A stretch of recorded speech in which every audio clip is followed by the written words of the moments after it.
Welcome to a new episode of Depreciation Nation, and today we are bringing you another great depreciated ride and a depreciated value, this time in the form of a 2017 Macan. But before we get into the content, why don't you hit that subscribe button at the bottom of your screen if you don't want to miss some of the most eclectic automotive content on YouTube.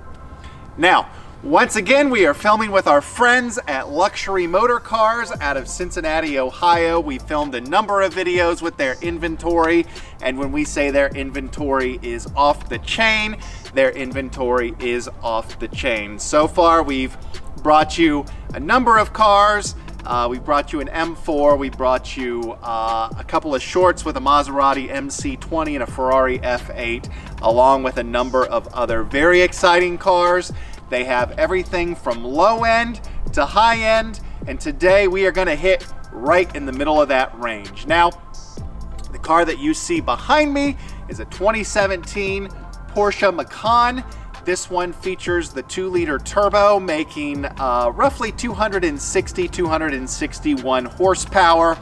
The car behind me has 78,000 miles on it, and honestly is absolutely beautiful despite the miles. Now, this car had an MSRP with options of right around $50,000 when it was new.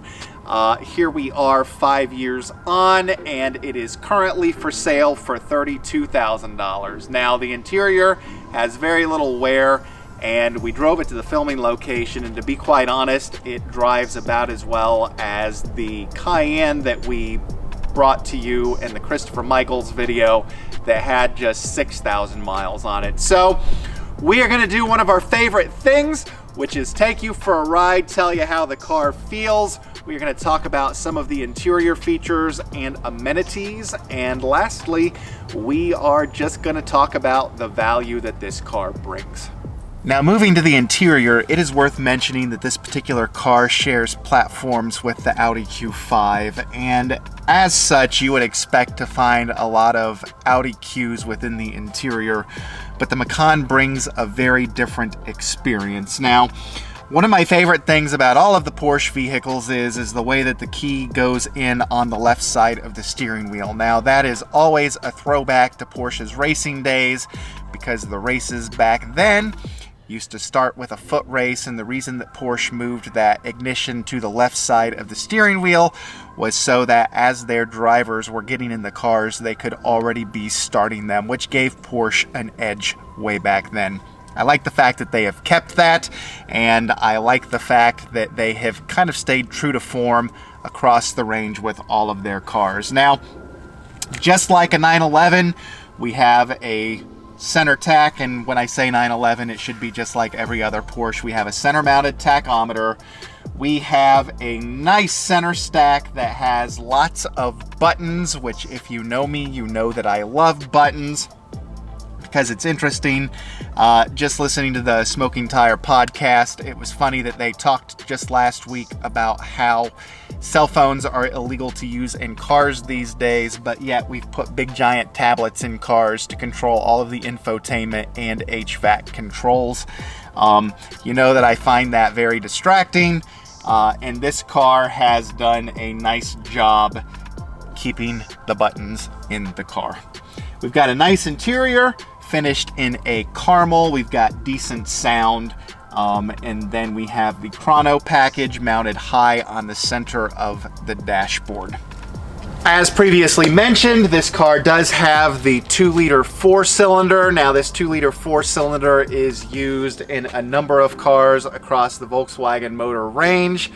And the Q5, it makes slightly less horsepower than it makes in this car, right around 260-ish horsepower. We've got decent fuel economy, and we've got a really cool engine cover that says Porsche on it. Now, moving to the back of the vehicle, we actually have something that we don't have in a number of Porsche cars, which is cargo space and utility. Now, BMW kind of coined the sport activity vehicle classification, I guess, and Porsche perfected it, building a car that does a little bit of everything for everyone. Now, I'm excited to be able to bring the Macan thanks to Luxury Motor Cars, basically due to the fact that this is an incredible car at the price point. Again, we've got almost $20,000 of depreciation over the last 5 years, and it brings it down to a pretty reasonable price that's in the classification of Toyota Camrys and Honda Accords. Now, as mentioned, our favorite thing to do is take this for a drive and tell you how it feels, so let's get going.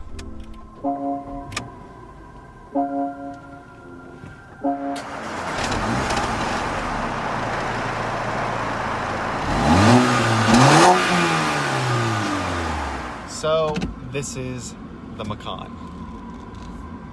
Shifter has a very nice feel to it, just putting the car into gear.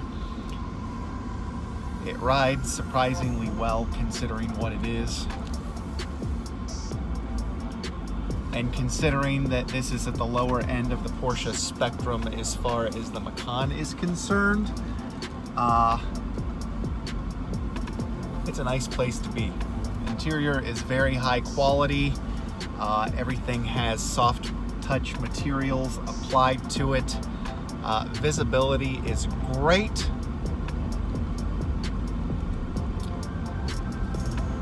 However, it does sound like a 4-cylinder. Now with that 4-cylinder, of course, comes some economy to it. Fuel economy is relatively respectable.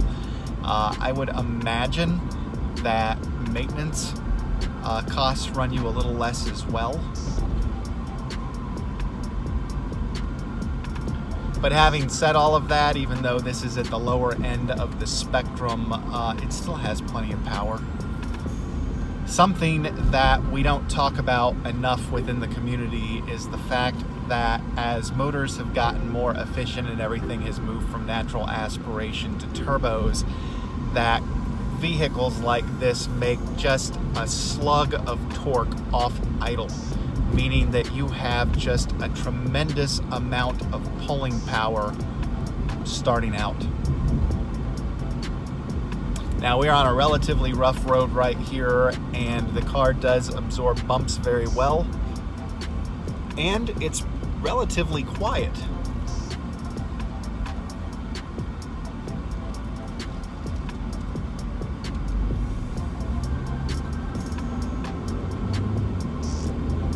Makes ample power. I wasn't really on it there, and it pulls nicely, it pulls smoothly. The shifts in the transmission are smooth. Steering is direct, more direct than I would anticipate in, I don't want to call it an SUV, so we'll refer to it as a sport activity vehicle, or SAV.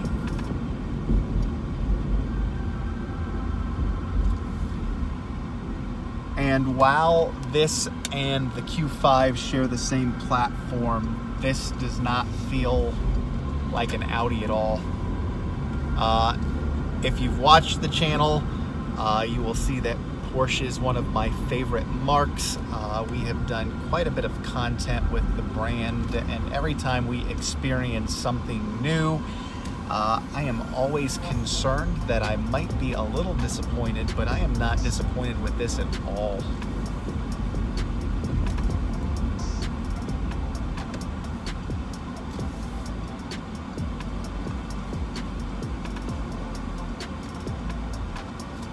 Everything that is in this car just screams quality, right even down to the way that the turn signal stalk feels and the click noise that it makes to alert you that your turn signal is on. There is not a moment that goes by that you are even presented with an opportunity to forget that you are in something very special.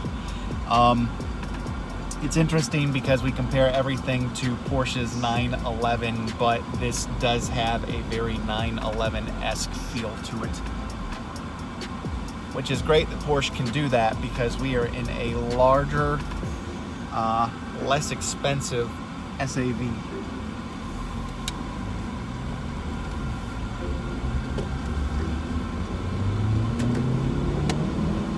That 4-cylinder does pull very nicely.